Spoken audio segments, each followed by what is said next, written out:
فوجی اور پولیس والا اگر اپنی یونیفارم میں نہیں ہوگا اسے فوجی نہیں مانتے، بلکہ اگر وہ کسی وردی کے بغیر کہیں نظر آ جائے تو بعض اوقات دوران ڈیوٹی وردی نہیں پہنی تو اس پر تو سزا ہو جاتی ہے۔ تو حاجی اللہ کا فوجی ہے، اولئک حزب اللہ، اللہ نے قرآن میں فرمائی کہ اللہ کی فوج ہے، اور اللہ نے اپنی فوج کی یہ وردی مقرر کی ہے، بھئی تم نے 2 سفید چادریں پہن کر آنی ہے، ایسا جوتا پہننا ہے۔ اب چونکہ فوجی پر وردی کی پابندی ہے، اب ملحد کبھی فوجی پر اعتراض نہیں کرے گا کیونکہ پتہ ہے وہاں جوتے پڑیں گے، تو اللہ کے فوجی پر پھر کس چیز کا اعتراض؟ اللہ بھی جو چاہیں اور مقرر کر دیں۔ اچھا پھر آپ یہ بھی دیکھیں محبتوں کی بھی وردیاں ہوتی ہیں، شادی ہوتی ہے، آپ کی بھی ہوئی ہماری بھی ہوئی، تو دولہا ایک خاص دولہا ڈریس پہنتا ہے، دلہن لہنگا پہنتی ہے، حالانکہ اب یہ علامت ہے کہ یہ دولہا ہے یہ دلہن ہے، بس ایک خاص علامت ہے کہ یہ محبت اور خوشیوں کے وقت کا ڈریس ہے۔ اسی طرح حاجی اللہ سے ملاقات کے لیے جا رہا ہے، محبت کا سفر ہے، تو جس طرح دولہا کے لیے دولہا ڈریس، دلہن کے لیے لہنگا، حاجی کے لیے احرام، بس یہ محبتوں کا لباس ہے اظہار محبت کے لیے۔ تو کبھی کسی ملحد کی اپنی شادی ہوئی تب بھی اس نے دولہا ڈریس پہنا، اور اس سے جب یہ کہا گیا کان میں کسی نے کہہ دیا ہوگا بھائی تو وہی کپڑے پہن لیتا، کہتا تجھے نہیں پتا شادی ہو رہی ہے، شادیوں کا خاص ڈریس ہوتا ہے۔ تو تب یہ بات کہاں ہضم ہو گئی ملحد کو، جو آج ہضم نہیں ہو رہی، کہ حج کا بھی ایک خاص ڈریس ہے جو اللہ نے متعین کیا ہے۔ دیکھیں حج پر ہم اتنا خرچ کرتے ہیں، اب تو بہت مہنگا ہو چکا ہے، اب تو بہت زیادہ اس میں لاکھوں کے حساب سے قیمت لگائی جاتی ہے، تو اس سے اچھا نہیں ہے کہ کسی کی بچی کی شادی کر دی جائے، یا غریب کے اوپر اس کی مدد کر دی جائے جو بالکل خستہ حال ہو چکا ہے آج کل کے جدید دور کے اندر جس طرح حالات ہیں؟ دیکھیے یہ اعتراض ملحدین کا بہت پرانا اعتراض ہے، یہ قربانی پر بھی وہ کرتے ہیں، حج پر بھی کرتے ہیں، بس اللہ ہدایت دے۔ بعض جیسے حج ہر سال آ جاتا ہے، ان کا یہ اعتراض بھی ان کے اندر ہر سال ایک ایسی گیس پیدا کرتا ہے، جب تک وہ ریلیز نہیں ہوتی انہیں چین بھی نہیں آتا۔ اچھا اب آپ اسی ملحد سے کہیں اپنا پاسپورٹ دیجئے گا، وہ آپ کو پاسپورٹ دے، آپ اس کو کھولیں، اس پر سٹیمپ لگی ہوگی دبئی، سٹیمپ لگی ہوگی سوئٹزرلینڈ، سٹیمپ لگی ہوگی کینیڈا، بھئی خیریت سے آپ گئے تھے یہاں، بس وہ گھومنے گئے تھے۔ اب ان سے کہیں جب آپ کینیڈا گئے تھے اور دبئی سوئٹزرلینڈ گئے تھے، اس وقت سب غریب بچیوں کی شادیاں ہو چکی تھی، تب بھی تو باقی تھی، تب آپ کو خیال کیوں نہیں آیا اس چیز کا؟ دوسری بات یہ کہ حج کے اوپر جو پیسہ خرچ ہوتا ہے، لوگ کہتے ہیں جی اس سے غرباء پر خرچ کر دیا جائے، حالانکہ اگر غور کیا جائے تو وہ حج کا پیسہ بھی غرباء ہی پر خرچ ہو رہا ہے، لیکن ملحد کو وہ دکھے گا نہیں۔ مثلا آپ 2-3 باتوں سے ہی سمجھیں، حاجی احرام لیتا ہے، بیگ خریدتا ہے، یہ چھوٹی چھوٹی چیزیں جو ضروری ہیں۔ اب جب اس نے احرام لیا، وہ احرام جس فیکٹری میں بنا، اس فیکٹری میں جتنے مزدور کام کرتے ہیں وہ سب غریب ہیں۔ اب حج کی وجہ سے احرام بنا، ان کے گھر کا راشن چل رہا ہے، ان کا گھر چل رہا ہے۔ پھر وہ احرام جب تیار ہوا تو جس ریہڑی اور رکشے پر وہ اڈے تک پہنچا، وہ ریہڑی والا غریب، اس کا بھی گھر چلا۔ پھر ٹرک جس میں وہ ساہیوال پہنچے گا، وہ ٹرک ڈرائیور بھی غریب آدمی ہے، کسی کا ٹرک ہے وہ مزدور ہے، اس کا بھی گھر چل رہا ہے۔ پھر ساہیوال سے وہ ریہڑیوں پر ہو کر دکان تک آیا، اس ریہڑی والے کا گھر چلے گا۔ اب کتنے غرباء کا گھر صرف ایک احرام خریدنے کی برکت سے چلا ہے۔ اب یہیں سے دیکھیں، ابھی بیگ بھی خریدنا ہے، جوتا بھی خریدنا ہے، سب کچھ۔ پھر جب یہاں سے حاجی ایئرپورٹ جائے گا تو وہ ٹیکسی کرائے پر لے کر جاتا ہے، وہ ڈرائیور بھی غریب آدمی ہے، ٹیکسی کسی کی۔ تو یوں بالواسطہ ایک حاجی کئی غریبوں کے گھر کا چولہا جلاتا ہے۔ اگر کچھ غرباء پر اس نے فی الحال خرچ نہیں کیا، لیکن اسی وقت میں وہ دوسرے کئی غرباء پر خرچ کرتا ہے۔ وہاں سعودیہ میں کتنے غریب گھروں کے بچے قرض لے کر کام کے لیے جاتے ہیں، اور وہاں یہ حاجی انہی لوگوں سے چیزیں لیتے ہیں دیتے ہیں، ان کے بھی گھر کا نظام چل رہا ہوتا ہے۔ تو یوں سمجھ لیں کہ حاجی پاکستان کے غریبوں کو یا اپنے شہر کے غرباء کو چھوڑ کر فی الحال دوسرے غرباء پر خرچ کر رہا ہوتا ہے۔ دوسری بات، وقت کا تقاضا دیکھنا چاہیے۔ مثلا وقت کا تقاضا کیا کہ ایک وقت میں ایک کام ضروری ہے، دوسرے وقت میں دوسرا بھی ہو سکتا ہے۔ اب ایک آدمی کا ایکسیڈنٹ ہو گیا، وہ سڑک پر پڑا ہے, وہیں ایک آدمی بھوکا بھی ہے, تو آپ اس کو ہاسپٹل پہنچائیں گے یا اسے کھانا کھلائیں گے؟ ہاسپٹل. آپ کے پاس 200 روپے ہے, رکشے والا کہتا جی 200 لوں گا, اور وہ بھی کہتا مینو 200 روٹی دے دو. اب آپ کہیں گے بھائی تو تھوڑا صبر کر لا, اس کی جان بچانا ضروری ہے. اسی طرح وقت کا تقاضا ہے, اس وقت حج ضروری ہے. آ کر حاجی ان غریبوں پر پورا سال بھی لگاتا رہا, پھر بھی لگا دے گا. اور اس میں یہ بات سب سے اہم جو یہ عام طور پر کہی جاتی ہے کہ جی غریبوں پر خرچ کر دیا جائے, ملحد کبھی بھی منہ نہیں اس کا پھٹے گا, چھالے نکل جائیں گے منہ پر جب بسنت پر کروڑوں اربوں روپے خرچ ہوتے ہیں, اور ہوئے ہیں. ابھی تازہ بسنت ہوئی ہے لاہور میں, صرف جو پتنگیں خریدی گئی ہیں ایک رات میں وہ کتنے کروڑوں کی خریدی گئی, اور ٹوٹل جو بسنت کا خرچہ وہ تو اربوں میں چلا گیا. اس وقت کسی ملحد کا بیان آپ نے نہیں سنا ہوگا اس سے جی غریبوں کی شادیاں ہو جاتی, گھر بن جاتے. اس کا مطلب یہ ہے کہ ملحد بھی ٹائم پہ بولتا ہے, تو اس کو یہ چاہیے کہ بھائی تو اس ٹائم پہ بھی چپ کر جا جیسے بسنت میں تھا, یا اب جیسے تو اچھل رہا ہے اس وقت بھی تھوڑا اچھل کود لیا کر, کیا ہوتا ہے. یہ دو رنگی اچھی نہیں ہوتی ہے. بلکہ امیر جی اسی پہ بات آ گئی بسنت والی کہ ان کے جو ابھی یہاں پہ تیار کرتا جو ان کے شاگرد ہیں, جیسے یوں لگا لیں مرزا انجینئر جیسے, وہ تو اس پہ فتویٰ دیتے ہیں کہ بسنت جائز ہے. یہ بھی اس میں مزید ہے جی. ایک اور کہ حضرت حج کرنے, حالانکہ اللہ تعالیٰ تو ہر جگہ موجود ہے, اللہ آپ ہی ہمیں بتاتے ہیں کہ اللہ شارک سے بھی زیادہ قریب ہے, تو حج کرنے کے لیے مکہ ہی کیوں جانا پڑتا ہے؟ تو ہم کہیں بھی کر سکتے ہیں حج. تو دیکھیں یہ تو صحیح ہے کہ اللہ تعالیٰ ہر جگہ موجود ہے, لیکن بیت اللہ ہر جگہ موجود نہیں ہے. عرفات, مزدلفہ, مینا یہ ہر جگہ موجود نہیں ہے. حج کا تعلق اللہ سے ہی نہیں ہے بلکہ بیت اللہ سے بھی ہے, عرفات, مزدلفہ, مینا سے بھی ہے. اب چونکہ یہ مقامات پوری دنیا میں کہیں نہیں ہے, اس لیے حاجی کو وہاں ہی جانا پڑتا ہے تاکہ وہ حج ادا کر لے. تو باقی عبادتوں کے لیے مخصوص جگہ نہیں ہے. مثلا نماز آپ کہیں بھی پڑھ لیں, روزہ کہیں بھی رکھ لیں, قرآن تلاوت کہیں بھی کر لیں, ذکر کہیں بھی کر لیں.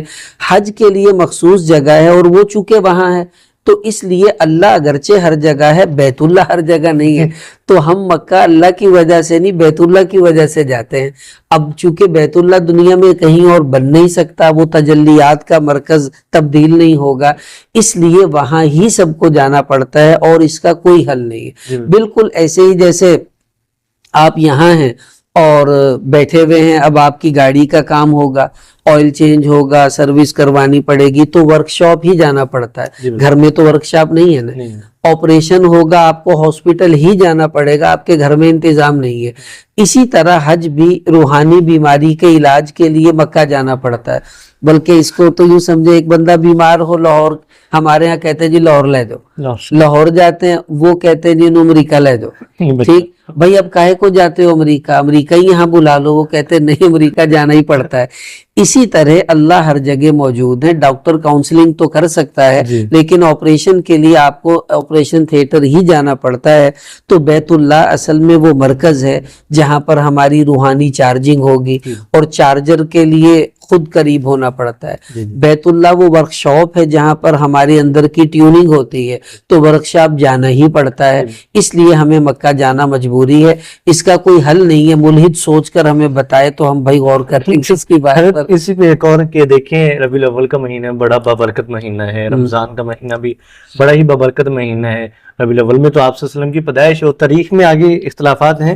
خیر, تو ہم حج کو کسی اور دنوں میں کیوں نہیں لے جاتے, ذی الحجہ میں ہی کیوں کرتے ہیں؟ اور ان دنوں میں تو گرمی بھی بہت زیادہ ہوتی ہے, گرمی کی شدید تکلیف بھی حاجیوں کو ہوتی ہے.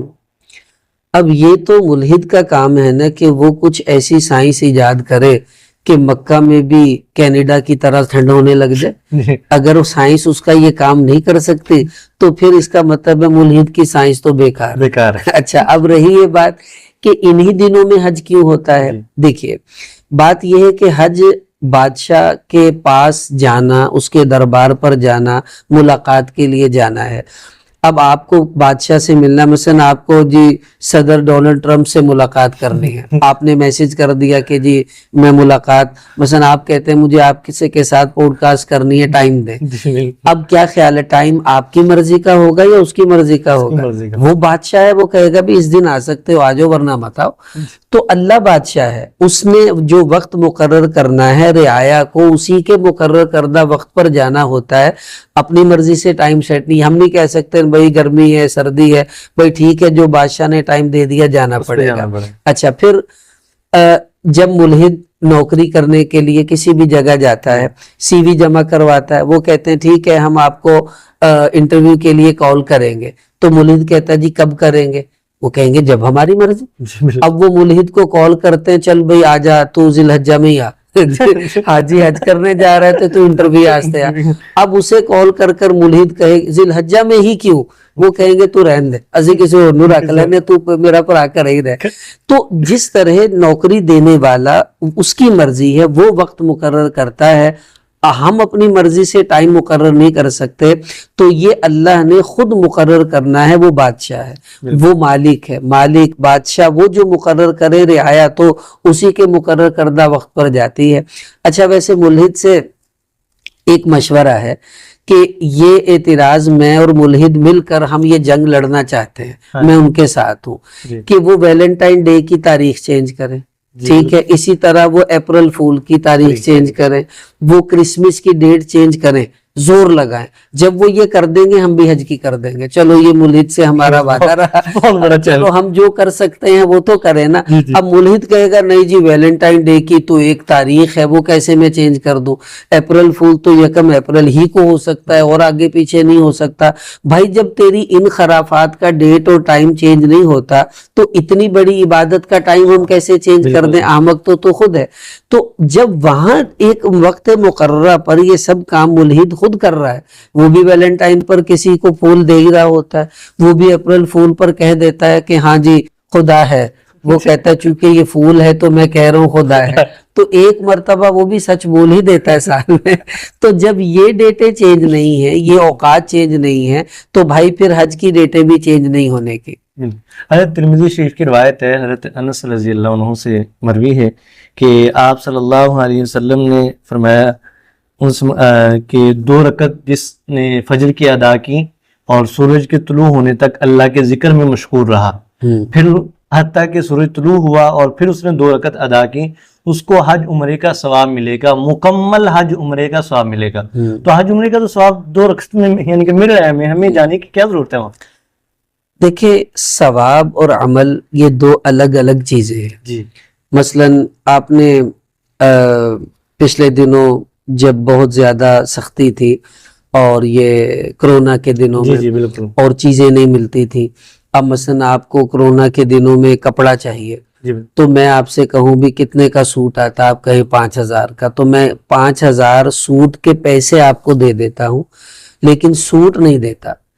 تو سوٹ اور چیز ہے، سوٹ کے پیسے اور چیز ہے، روٹی اور چیز ہے، روٹی کے پیسے اور چیز ہے.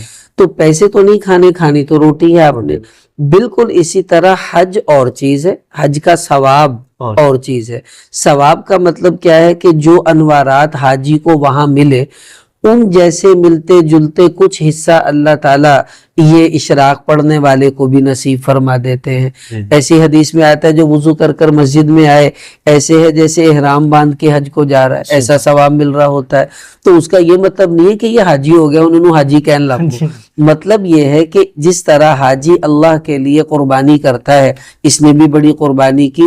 تو یہ مشابہت ہے، جیسا کہ مشابہت میں بچہ خوبصورت لگتا ہے، ہم کہتے ہیں آج تو میرا بیٹا شہزادہ لگ رہا ہے. اب شہزادہ اور ہوتا ہے، وہ بادشاہ کا بیٹا ہے، اور یہ پھجے مانے گامے تیفے کا بیٹا، اب یہ شہزادہ کیسے ہو گیا؟ بس وہ ایک مشابہت کی وجہ سے کبھی کبھی وہ یوں سمجھ لیں سٹیٹس دینے کی کوشش کی جاتی ہے. تو یہ بھی دلجوئی ہے کہ اللہ تعالیٰ حاجیوں جیسی مشابہت کی وجہ سے ان کے اجر کا وعدہ کر لیتے ہیں، لیکن عمل نہیں، اجر. عمل والے کو حاجی کہیں گے، اجر والے کو حاجی نہیں کہہ سکتے، بس یہ فرق ہوتا ہے. تو ان چیزوں سے مراد اجر ملنا ہے، لیکن عمل کے لیے تو حج پر جانا ہی پڑے گا. جی حضرت جی صرف چند الفاظ میں آخری جملوں کے اندر ہلکی سی نصیحت بھی حاجیوں کے لیے کچھ الفاظ میں آپ فرما دیں، کیونکہ اکثر اوقات ایسا ہوتا ہے کہ بہنوں کا حصہ ہمارا ہوتا ہے اور بھائیوں کا حصہ ہمارا ہوتا ہے جائیداد کے اندر، اور بڑے پھر جب حج کرنے کے لیے جانا ہوتا ہے تو پھر گھروں میں آ کر معافی مانگنا اور مجھے بس معاف کر دیں میں حج کے لیے جا رہا ہوں، اور پھر حج کر کے آ جاتے، جب واپسی آتے پھر بھی حصہ مانگا جائے تو حصہ بھی نہیں دیتے. کیا یہ حج ان کا مقبول، یہ اللہ تعالیٰ کا معاملہ ہے؟ حج قبول تو اللہ نے کرنا ہے جی، یہ تو بات، یہ تو اسے پتا ہے کس کا کون سا عمل اس کو پسند آ جائے. بعض اوقات بہت سی خامیوں کے باوجود اللہ تعالیٰ عمل پر قبولیت کی مہر لگا دیتے ہیں. مسئلہ یہ ہے کہ حج کرنے کا لیے انسان دل روح سب کو صاف کر کر جاتا ہے اور وہاں جا کر مزید صاف ہو جاتا ہے. اب کسی کا حق مارا ہے، جو کچھ بھی کیا ہے، یہ سب تو اس پر پہلے سے لازم تھے، حج کے بعد بھی وہ حق لازم رہے گا. وہاں جا کر گناہ معاف ہوگا، حق معاف نہیں ہوگا. جیسے کوئی چور پکڑا جائے توبہ کر لے، چوری کا گناہ معاف، لیکن جو پیسے چرائے ہیں وہ تو دینے پڑیں گے. اسی طرح حاجی کے ذمے قرض دینا بھی ہے، حصہ دینا بھی ہے، مہر دینا بھی ہے، جو اس نے کیا تھا وہ اس کو دینا ہی پڑے گا.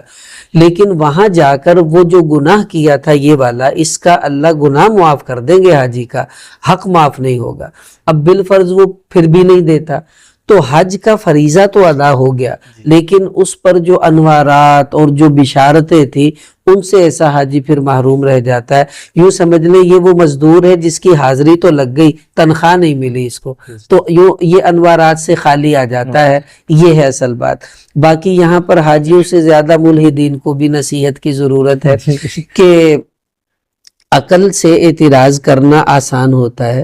جس عقل سے ملحد اعتراض سوچتا ہے نا، اگر وہی تھوڑی سی عقل لڑا لے تو اس کو اس کا جواب بھی مل جاتا ہے. لیکن وہ بس نا آدھی عقل استعمال کرتا ہے، اگلی آدھی اللہ نے اس جواب کے لیے دی تھی جس آدھی سے اس نے سوال پیدا کیا ہے. مثلا ابھی ایک دن پہلے کی بات ہے، ایک صاحب نے مجھے کہا کہ جی یہ بیت اللہ، پھر مزدلفہ، منی، عرفات، یہ حاجی کو کیوں گھماتے پھراتے رہتے؟ اللہ میاں حج کا کورس کروایا، وہاں کسی نے پوچھا تے اللہ کوئی جگہ سارے کام کرا دے نہ بڈیا نو تکلیفاں دے. تو میں نے پھر سوچا کہ بیچارہ ملحد کا کیا قصور ہے، یہ سوال تو عام لوگوں کے ذہن میں بھی گھس جاتے ہیں. تو اب مسئلہ یہ ہے، دیکھیں ایک شہر میں ہم رہتے ہیں، اب ایک شہر میں تمام آفس ایک جگہ نہیں ہے. گیس کا آفس کہیں، بجلی کا کہیں، ٹیلی فون کا کہیں، نادرا کا دفتر کہیں. کبھی کسی کو یہ فیل نہیں ہوتا کہ یہ سارے آفس ایک کوئی عمارت سے قائم کر دو، کیونکہ ہر ایک کا ایک اپنا مقام ہے، اپنا کام ہے. ہمارے شہر میں کتنے اسٹیڈیم ہیں آپ دیکھیں، ہاکی اسٹیڈیم، فٹ بال والا، کرکٹ والا، کبڈی والا. اب یہ سارے کام ایک اسٹیڈیم میں کیوں نہیں ہوتے؟ اس لیے کہ ہر کھیل کے الگ قوانین ہیں، الگ احکامات ہیں. کسی کو چھوٹا اسٹیڈیم چاہیے، کسی کو بڑا. اسی طرح مزدلفہ، عرفات، منی، یہ الگ الگ جگہ الگ الگ احکامات کے لیے ہیں. تو اللہ تعالیٰ ہر جگہ الگ الگ حکم پورا کروا رہے ہوتے ہیں. ہاسپٹل جائیں، جی کیا کرنا ہے، جی اس کا ایکس رے کرواؤ، کہاں؟ 2nd فلور پر جاؤ. ایکس رے کروا لیا، اب سی ٹی اسکین کدھر؟ 5th فلور پر چلے جاؤ. اب جی اس کی MRI کرواؤ، کہاں؟ بیسمنٹ میں چلے جاؤ. ابے کیوں چکر لگوا رہے ہو بھائی، ایک ہی جگہ کروا دو. وہ کہتے ہیں تسی ساڈے نال گل نہ کرو، ہم یہاں کی مینجمنٹ ہے، ہمیں پتا ہے کون سی جگہ کہاں رکھنی ہے. ایسے ہی اللہ کو پتا ہے عرفات کا کیا نور ہے، مزدلفہ کا کیا نور ہے، منی کا. تو جگہ جگہ حاجی کو جو پھرایا جاتا ہے، یوں سمجھ لے جگہ جگہ اس کے ٹیسٹ ہو رہے ہیں. پھر وہ بیت اللہ آتا ہے تو اللہ تعالیٰ پھر اس کا علاج مکمل کروا دیتے ہیں طواف زیارت کے بعد. تو بس ملحد کو یہ نصیحت ہے کہ وہ تھوڑی سی عقل استعمال پوری کر لیا کرے. آدھی عقل سے سوال پیدا ہوتا ہے، اگلی آدھی سے جواب. اس کی آدھی ہمیں استعمال کر کر اسے جواب دینا پڑتا ہے. تو بھائی اپنا کام خود کیا کرے، وہ ہم سے نہ کروایا کرے. بس ملحد کو یہ نصیحت ہے. باقی اللہ تعالیٰ سب حاجیوں کا حج اپنی بارگاہ میں قبول فرمائے اور تشکیک والے حج سے بچنے کی ہر ایک کو توفیق نصیب فرمائے.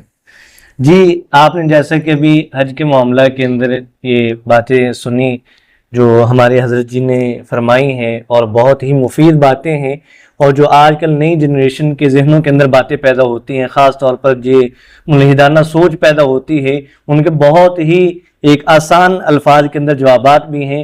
آپ اس کو سماعت بھی کریں اور کمنٹ سیشن کے اندر اپنی رائے بھی ضرور پیش کریں. والسلام.